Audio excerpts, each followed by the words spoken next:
Hello my friends, welcome back to the channel. So today we're going to do a wrap up of week 9 and week 10. Now this just kind of snuck up on me, you guys. I was keeping track. Hold on. Sorry, there was a motorcycle that was passing by and it was a little too loud. So this is going to be a wrap up of week 9 and week 10 because I got a little wrapped up into like home improvement stuff. We've been doing a lot of projects and it just flew on by to the point where I didn't even realize like I was already in the middle, almost done with week 10. So that's why I'm going to just wrap up both of these weeks and then we'll move on to week 11, which I just started. So we'll be on track, guys. I am so sorry about that. But first, I want to say hello and welcome to my new subscribers. Thank you guys so much for dropping by and saying hi, leaving a little comment below. And if you are following me on Instagram, thank you. I love hearing from you guys. I love you guys sharing your stories, asking me questions, whatever. I enjoy interacting with you guys. So thank you so much for following the journey. And let's just jump right into this because there is some interesting little changes that popped up. Now, the first one that I noticed was, I think I mentioned in my last video, I just started working out and boy, do I love it. Like, you guys, my body is feeling so good when working out. I've also, this is weird because I told you I am not a hiker, but for some reason I have just like loved hiking. And I surprised my husband with a little trip to Mount Rainier. I think I have a little bit of footage that I can put in here. If not, I think I might have enough to make a little video of it. But guys, it was so beautiful, like so beautiful. They have the best. It's a national park in Washington. And they have just the best trails. And there is this little log mirror, I think is what it's called. And you can just spend the whole day going on all their trails, exploring their little town, their like little wooden cabins and stuff. They have, what is it? Mount Rainier, if you get a little closer to it, they have their set of trails there. It's still kind of snowy, so we didn't want to stay in that area just because we don't have the equipment for that. We're just figuring out, you know, things to take on hiking adventures and things that you need to have. And that was, we were just not prepared for that. But we did scope out the area and it was super fun. And we ended up staying the whole day in Logmere and just going all over to these little hikes. So what I've been experiencing these last 2 weeks is that I just love walking. It feels good. My joints feel really good. I'm lighter, so it's easier to move around. And I mean, if you know, like I loathed walking around because my knees hurt so bad. My back would kill me. I don't know if I've mentioned it, but one day, it was like 3 years ago, 4 years ago, one day I just woke up and I had an excruciating pain that went from my my right, the center of my like diaphragm, and wrapped all the way around to the center of my spine. And I couldn't sit up straight. I could like hardly breathe. And I went to the hospital. I thought, what the heck is this feeling? They did all kinds of tests on me. They ran my labs. They did EKGs on me. They did ultrasounds. I had an MRI. I had a CT scan. I had everything under the sun done. And they found nothing. They did not know why this pain is here. The doctor just said you could go to physical therapy.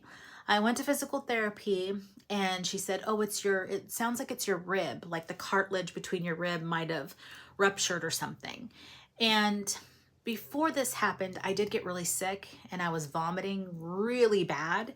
And that might have hurt something, she said. She might have hurt my rib. But ever since then, it's never been the same. And even prior to that, I had really bad back issues where my my foot would go numb while I was walking, while I'm running. It would just go completely numb because there was a pinched nerve somewhere. So there's been a lot of issues with my back. and walking has just never really been fun for me. On top of being heavy, it's this whatever's going on that no one can seem to find, pinched nerve, weird pain going on. On top of all of that, it's, you know, the heavy weight was just adding more and more difficulty to it. So to be a runner, to be a hiker, I just didn't see that getting any better. That is also another reason why I wanted the surgery. If no one can seem to find out what's wrong with me and my pain, at least what I can do is try to take some pressure off of it myself. So having lost already close to, I think the last, what was it, 32 pounds, 36 pounds or something like that. Having lost that already has helped so much. And so when I go on these walks, I don't ever notice my foot go numb. I don't notice like a huge stabbing pain in my spine. And it took a while for me to get there. I'm like I said, 11 weeks post-op. So it's taken me some time, but weeks 9 and 10, I really noticed that I'm good. I can walk around and I could feel really good. My feet don't ache or throb.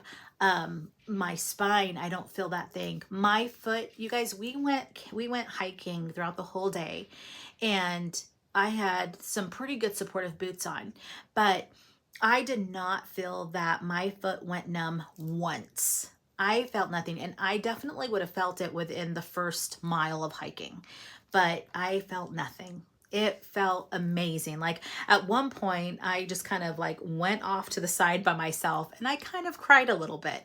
Like my husband doesn't know this, unless he's watching this video, but you know, because my body was feeling so good and I was watching it do something that I never thought, I'm gonna freaking cry right now, but that I never thought that I would be able to do and feel comfortable doing it. It was like I was looking at my body that is just new to me, and watching it do this whole new thing was so overwhelming and beautiful to me. So that is something that I've noticed this week, which is the body's doing its thing. This weight is coming off and it is really correcting all of the pain that has been sitting there. And I am just I'm so excited about that, you guys. Also the eating. So, you know, I'm on a general diet. I can have pretty much anything. So testing out different foods has been just kind of the thing I'm doing. What brings me good energy? What leaves me feeling good? What helps me recover after a good workout? And not really shying away from too many carbs. I'm really trying to find my carbs in vegetables, kind of the same that I've done so far.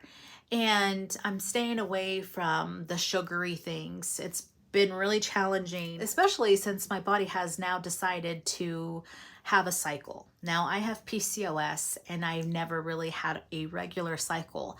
And now my cycle is turning into normal. And with that comes not necessarily like hunger pains, but it comes cravings, like head cravings. I want chocolate. I want meat. Meat's not bad, but chocolate is bad. I don't want to eat the chocolate. So that's kind of been something, and it always happens just around the cycle.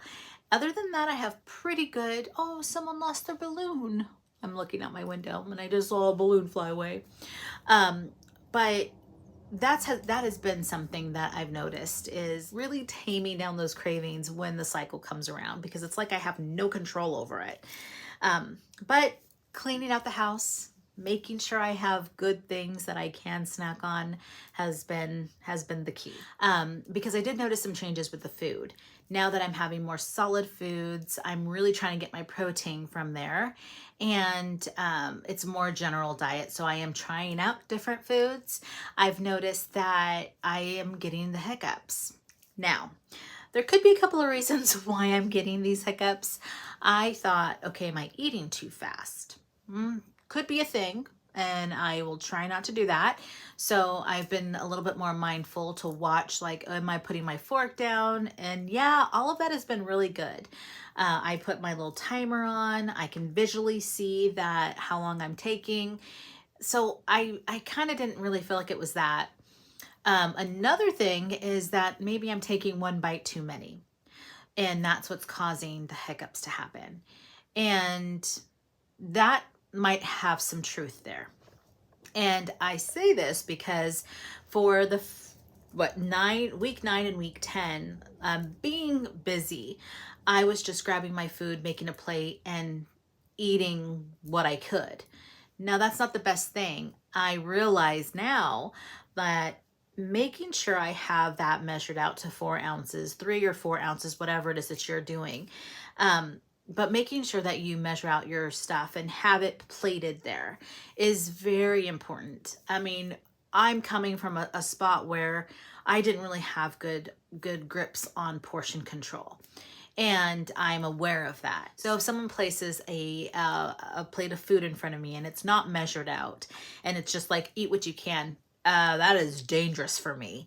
That is very dangerous. But I think that's where the hiccups came up, you know, and started doing a problem, is that I just got a little lazy with the measurements. So now we're good. We're back on track with it. I got my little scale. I take one to work. I have a little like to go scale. I also measure out my lunches before I go to, so that's not a problem. It's usually I get the hiccups for dinner, and that's been where either I'm cooking or he's cooking, and things just aren't getting measured. Also, I have a checkup coming up, and that's where I'm gonna get my labs drawn. We're gonna talk about my calorie intake. That has been a little difficult, and comment below, you guys, if you are struggling as well with the calorie intake. So my dietitian wanted me to be at 1,000 calories by June. We're in the middle of June, and I am having a very hard time getting to 1,000 calories. It's such a little battle that you have when, you know, you're trying to eat all these foods and get all these calories, but you only have so much space. So where do all those calories come from? You know, I'm gonna have to talk to her. I talked to her in a couple of weeks, so I'll get a little bit more information of what she tells me, and I'll share it with you guys, because that has just been the struggle bus for me, is trying to increase those calories to be 1,000 calories. It is so hard. So aside from those little things that popped up, other than that, it's felt really normal. As far as like hunger pains, I still definitely don't have hunger pains. I will have noises coming from my tummy. I'm not really sure what that is. It's always happened. It's just this weird gurgle noise, but it's not accompanied by a hunger pain. And as far as the cravings go, it is more of a head craving. Like I said, when I'm on my cycle, I do want chocolate. I want some naughty things. But my body is not saying, yes, you want this. You are craving it. It's not anything like that. And then as far as water goes, this is a 40-ounce jug, and I swear I fill this up at least 4 times a day. You guys, I am able to drink so much water, and I feel great. I feel fine drinking it. I do still have my Calm drink, and that helps me in the constipation area as well. And it just feels really good. I just love Calm drink. So there you go. That is how my last 2 weeks have been. So now I will insert some pictures for you guys of weeks 9 and 10, and you can see my progress. And that is pretty much it. If you have any non-scale victories that you want to share, any issues that you're coming up against, anything along your journey, comment below and share. I love talking to you guys. I love hearing your success stories as well. So don't be shy. And if you're new here, subscribe, be my friend, and then boop on over to Instagram and be my friend there too. All right, guys, I will see you. Bye-bye. Boop.